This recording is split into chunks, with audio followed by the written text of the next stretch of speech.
আসসালামু আলাইকুম রহমতুল্লাহি ওয়া বারাকাতুহু। আশা করি সবাই ভালো আছেন, সুস্থ আছেন এবং সেফ আছেন।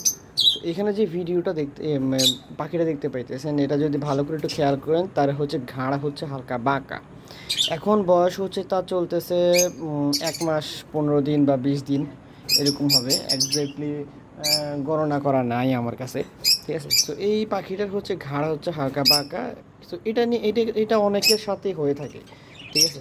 তো এটা অনেকের সাথে হয়ে থাকে, এই জিনিসটা নিয়ে অনেকেই হচ্ছে অনেক প্যানিক হয়, পেন নেন, ঠিক আছে। যে এখন কি হবে, এখানে যদি ভালো করে খেয়াল করেন দেখবেন যে সে এক পাশে হচ্ছে ডান পাশে হচ্ছে সে বাঁকায় নিচে রাখছে।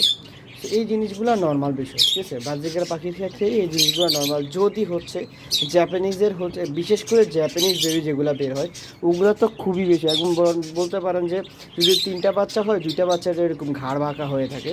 সো এটা নিয়ে টেনশন করার কিছু নয়। যে সময় ওরও এখন বয়স হচ্ছে 1 মাস 15-20 দিন, তার বয়স যখন হচ্ছে 2 মাস অথবা 2.5 মাস হয়ে যাবে, দেখবেন সে নিজে নিজেই হচ্ছে ঘাড় সোজা হয়ে যাবে।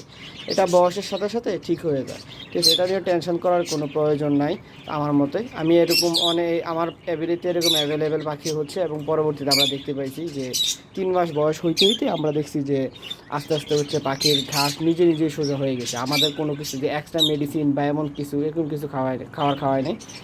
প্রতিদিনের যে সফট ফুড এগ ফুড যেগুলো প্রতি সপ্তাহে যে বা সাপ্তাহিক যেভাবে খাবার খাওয়াই ওইভাবে খাবার খাওয়াইছি, আলহামদুলিল্লাহ নিজে নিজেই হচ্ছে ঠিক হয়ে গেছে। সেই জিনিসগুলো নিয়ে প্যানিক করার কোনো কিছু দরকার নাই।